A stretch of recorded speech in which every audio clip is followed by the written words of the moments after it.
Hey, good morning. This is Rod with Jesus and Silver, and today we are going to go over the giveaway. The giveaway. I finally heard from Dave. We're also going to go over um, my experience yesterday at a couple different coin shops as I had to empty some tubes and some real life. How real life sometimes doesn't feel good, but we have to live real life in the real world. Um, but let's get into it. Um, So first, update. Talked to East End Dave, or he sent me an email and basically told me he's across the pond in in Britain or England, and it was going to cost me more money to ship this out than it was worth. So to give it to FG, and then FG reached out and said, "Oh, by the way, just put it in your next givey." So we're going to put these items. Um, in the Givey for the 250 giveaway. So we're going to make that one a little extra special. We'll have some extra stuff there as well. So thanks to FG, thanks to Dave. Couldn't ask for better guys, right? They're both salt of life here in the silver community. So thanks to them. But now, how was my experience yesterday in going out to the coin stores?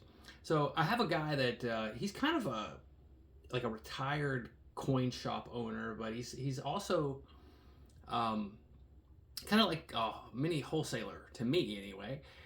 He sells stuff pretty reasonably, like really reasonably. He also buys stuff, depending on what it is, reasonably. So I know what to sell to him, what to sell to another local coin shop here in my area. So I wanted to go to the first coin shop first. They're normally closed on Monday and Tuesday, and they open on Wednesday because they're open Saturday and Sunday. So when I got there, my pricing was right and everything. But one of the things I noticed now, silver, silver had went up, right? Silver was up at like $77. Gold was up another $100 yesterday when this all was transpiring. And I saw a guy who was buying silver for the first time, and my guess is like he had a decent amount of money that he wanted to invest, and but he saw where silver had just went up, and he thought that was a great idea to buy, so he bought high. Now I don't know where silver's going to end up. I mean, the market has been nothing but volatile for a long time now, and I have no idea. I don't think anybody knows what's going to happen up or down. But he bought thousands of dollars worth of silver at $77 an ounce. Now, there's nothing wrong with that. I'm glad to get a new stacker in.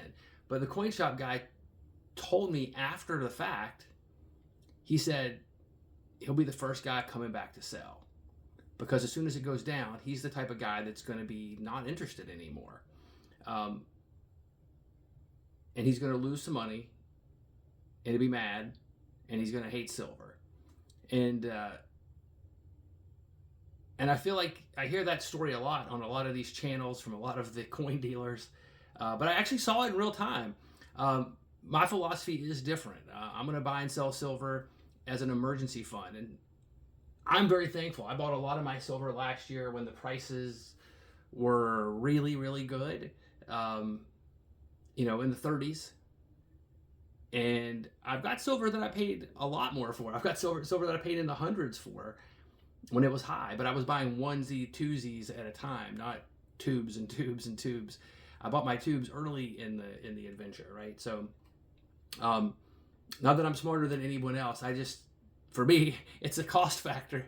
When silver was $100 an ounce, I'd buy an Eagle or a Libertad or a bar, and I'd try to put more of my money into gold. I don't know. That was kind of I'm now trying to put more money in gold, but anyway, so that was my story with the coin shop there. But I was able to do my business, make the money I needed to make to pay off my air conditioner. So that was pretty cool.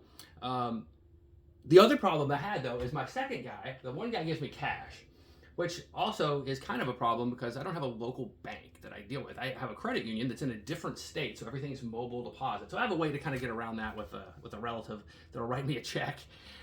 But this coin dealer, the other guy that I use, wrote me a pretty healthy check, and apparently I've got a limit on what I can deposit. So I've called the bank, and I'm like, hey, I need to raise this limit. They told me they would, and it's been 24 hours, and still no limit increase, so I can't deposit my check just yet, which is okay. I don't have to pay my bill or anything just yet, but just kind of annoying. So I think I'm going to find a local bank and switch everything to a local bank, just because I think it's going to be easier in the long run. I've always been a digital guy, but I think that having the branch is handy, especially now that I like playing with metals and if there's some cash and some checks involved as I buy and sell. But now let's get into real life.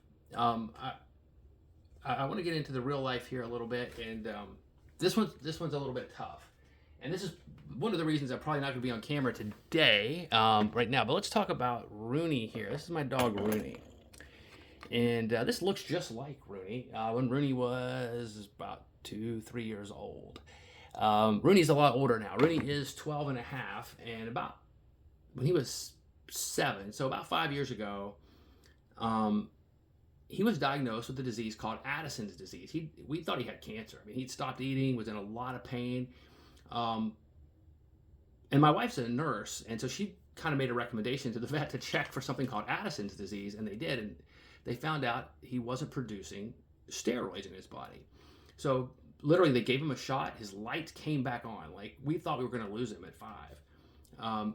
And so my wife and I also, backstory with us, we met in our mid-30s, got married in our mid-30s.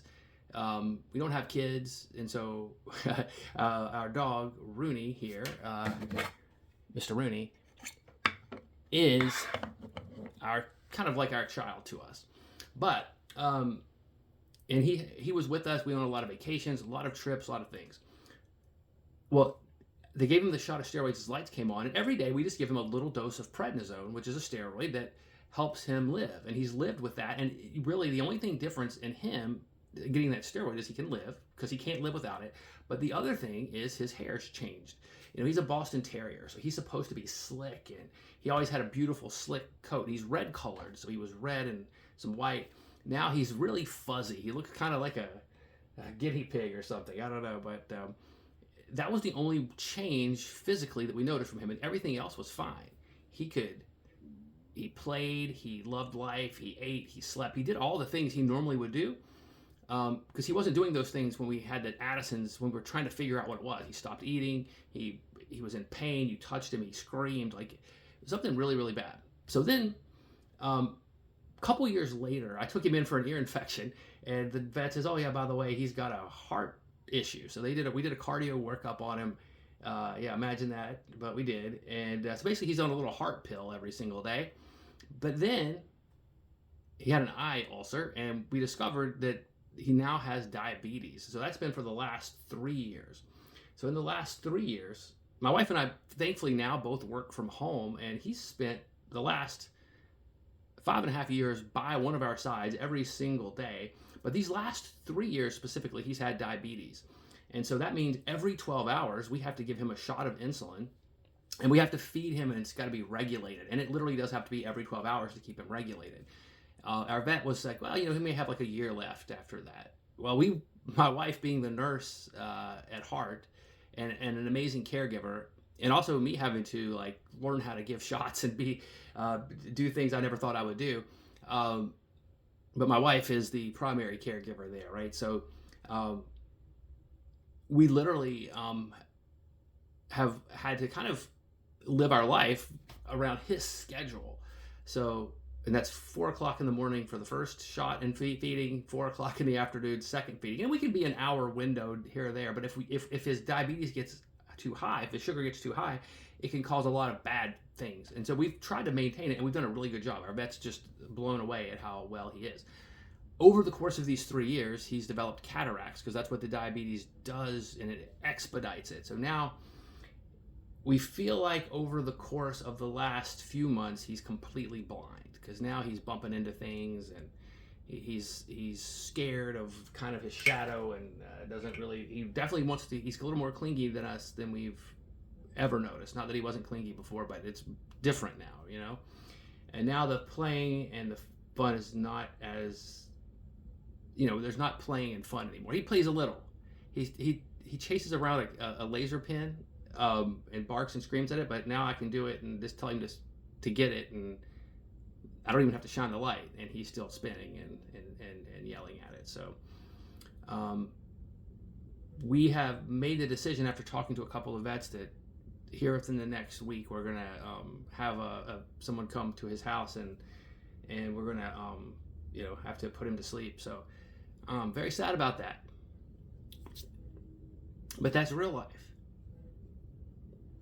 And he's been a great dog, but I would rather be 1 week early than 1 week too late, or 1 day too late, right? Because I don't want him to go into crisis mode. I don't want to have to go to the emergency vet and have to scare him and make him go to somewhere he doesn't want to go in the middle of the night, and it's cold and it's not private, and it's makes things tough. But we're gonna have it on our terms, and we're going to let him do it here at home. We're going to bring in a company that does it at home and take care of him, and so that he doesn't have to go through extreme suffering. But that's real world, and that's my feelings and my wife's feelings. But when we got him 12 years ago, we knew that was going to be something that would be part of the problem. I came into the relationship with a couple of dogs that we had to put to sleep as well when they got old, right? So when we got Rooney, we knew he was one day we were gonna have to make this decision there too, and making the decision is equally the hard part, I think, in doing this. But we want to do what's right for him. But that's real life for me, and that's one of the reasons why that I had FG make this beautiful bar for me, is I wanted to have something to memorialize him with for my life. And that's why that one is so special to me, in that sense, that I can have him sit here staring at my desk and have him looking at me all day, and keep that as my treasure of him. But so anyway, keep us in your thoughts and prayers over the weekend. I'm not sure what day they're going to be able to come to do it. We got to make the phone call today and see when that's going to happen. But keep us in your thoughts, keep us in your prayers, because we're going to need it. But anyway, we try to do the right thing and be responsible, and I think that is the time. But in other words, keep on stacking, live life, be responsible, don't overbuy, and praise Jesus every day. Have a great rest of your day, everybody. Thanks for listening. Have a great day.